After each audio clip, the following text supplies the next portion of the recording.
Chapter 1338, Exploration. Verdu subconsciously swallowed his saliva, feeling an indescribable sense of fear.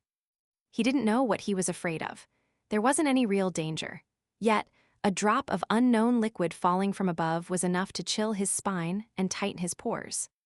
Perhaps it was because the environment was too eerie and silent, or perhaps it was because of the identity and unknown origins of the liquid. Verdu cautiously moved 2 steps outside and patiently observed. In the next few minutes, nothing abnormal happened. No more liquid fell from above. This made Verdu suspect that it was only a bird passing by. There was a freshwater fish from the island's streams or a sea fish in its mouth, and a slightly sticky liquid dripped from its surface. He calmed himself and then checked on the ruins of the telegraph office. 10 minutes later, Verdu confirmed that there were only traces of blood and simple murals that were related to mysticism. It was worth researching. He didn't rashly extract samples of the blood-colored soil or make copies of the strange mural. Instead, he took out a pure, dreamy crystal ball from his pocket. As an astrologer, he naturally had to use his best techniques to confirm if he should take action. Holding the crystal ball in his left hand, his right hand touched the top of the crystal ball as Verdu entered the state of an astrologer. In the next second, the crystal ball shone brightly. Bang! It exploded and scattered shards in every direction. Verdu's gaze froze. He stood rooted to the ground, completely ignoring the pain brought to him by the shards piercing into his body. It exploded. It actually exploded. He muttered to himself in disbelief. The crystal ball shards that stabbed into his body didn't seem to break through the classic robe. At that moment, they fell without any blood on them. Of course, there were a few shards left on Verdu's jaw and face, peppering them with small wounds. Who is it? Verdu suddenly came to his senses and turned to face another direction. In the ruins opposite him, a figure walked out. It was the woman in scantily clad clothes from the pirate ship. She had hidden herself very well and wasn't discovered by Verdu. However, the explosion from the crystal ball gave her a fright and made her react excessively, causing her to fail to maintain her hidden state. Verdu's injured face immediately twisted. "Why are you here?" The lady curled her lips and put on an indifferent attitude. "This is Banzi Harbor, not your home. Why can't I be here?" "I felt bored and came down to take a stroll, hoping to pick up some jewelry from the ruins. Is there any problem with that?" She retorted with a few questions, without any intention of distancing herself from Verdu. Verdu didn't argue with her. He took out the medicine and medical alcohol that he had prepared beforehand and treated his facial and chin injuries. He then pulled out the crystal ball shards and put them back into his pocket. He didn't want his blood to remain in such a strange place. Following that, Verdu pulled on an accessory on the classic robe. It was a door-shaped symbol formed from 3 rubies, 3 emeralds, and 3 diamonds. In an instant, the long robe tightened, accentuating the flesh on Verdu's body. Just as Verdu's bones were about to be crushed, his figure gradually faded and he disappeared. Then he teleported to the coastal mountain outside Banzi Harbor. The mountain had collapsed and turned into rubble. According to what Verdu knew, this was once the place where the Banzi residents used to worship the god of weather. It was also the main target of the Church of Storms. After the crystal ball exploded to warn him that the Banzi telegraph office was hiding an unknown danger, Verdu didn't dare to continue exploring the area or search for mysticism materials. He could only forcefully move to the next location. And this allowed him to escape the woman's tailing.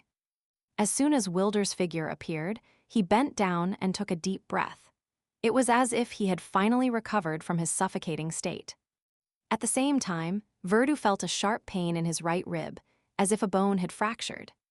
After taking several deep breaths, he endured the pain and walked a few steps forward with sweat on his forehead, arriving at the altar marked on the map. Without a doubt, the altar had been destroyed. There was only a glassified, slightly charred crater. There was gravel with different shapes scattered around it.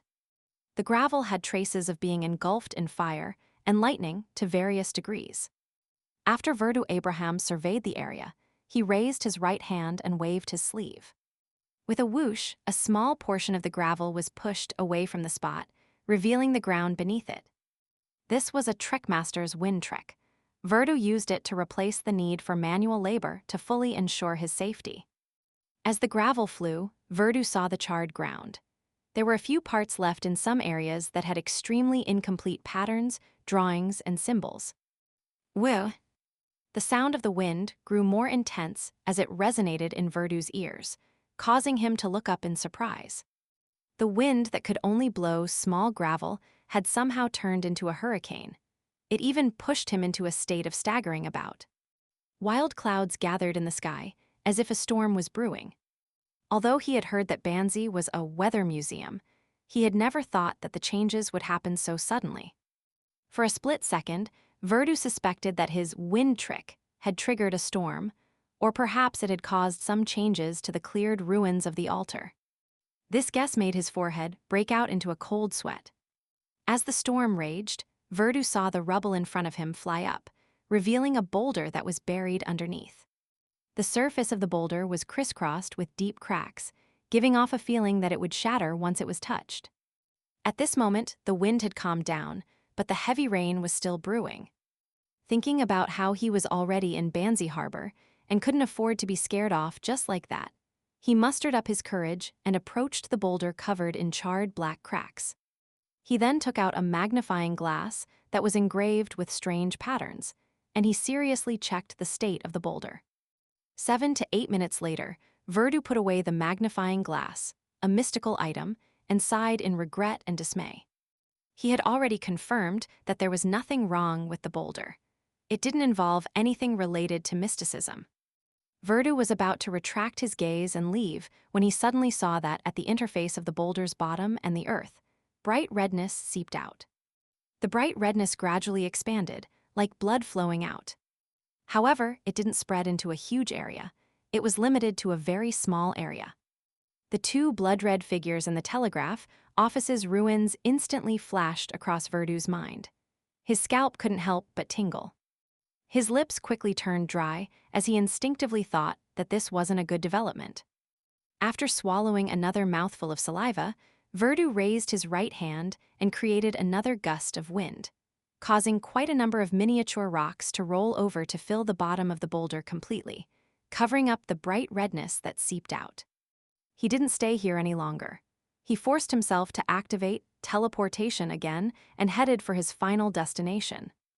This time, another one of his ribs fractured again, causing him to almost faint from the pain. In addition to the suffocation caused by the tightening, Verdu felt like he was hovering around the edge of death. He took several seconds to recover and cast his gaze forward. This place was also in ruins. A collapsed house covered the weeds. According to a pirate who had once explored the ruins of Banzi, there was an item here worth researching. It was an ordinary wooden door, but it was the only thing that remained intact in Banzi. The pirate didn't find anything special about the wooden door, so he got his subordinate to carry it in an attempt to move it back to the ship. However, they had only taken 2 steps when they suddenly collapsed. Dragging their spines, their heads separated from their bodies and rolled to the side. This frightened the pirate. He didn't dare to stay any longer and led the rest of the crew away in a hurry. Verdu didn't fully believe the story that the other party had told him. Although he hadn't experienced much life at sea, he knew that the sailors liked to exaggerate, often exaggerating something several times. However, even if it was an exaggeration, Verdu believed that the door was worth studying. After a round of searching, he discovered his target. The ordinary-looking wooden door was leaning against a collapsed wall with brass locks and handles. There were no corpses around it, nor were there any traces of blood.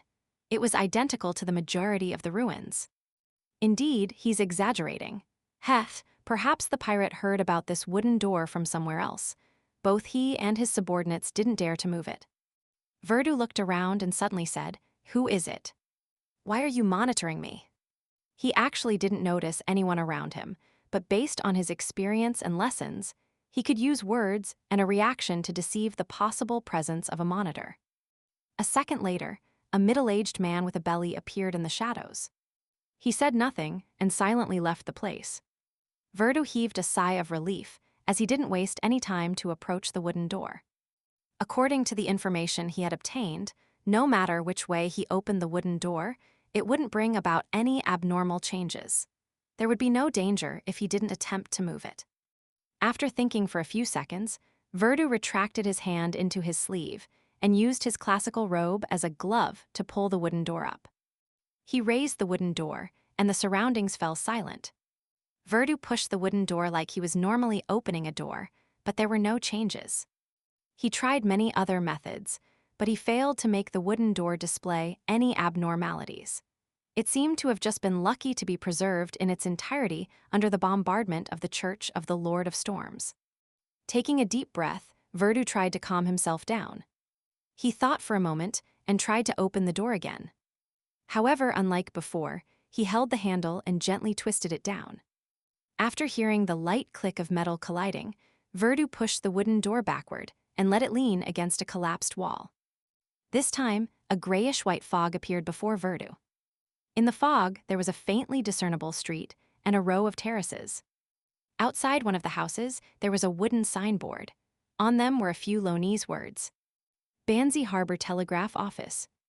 While Verdu's pupils dilated, a calm voice sounded from the telegraph office that was shrouded in fog. "Are you here to send a telegram? Please come in."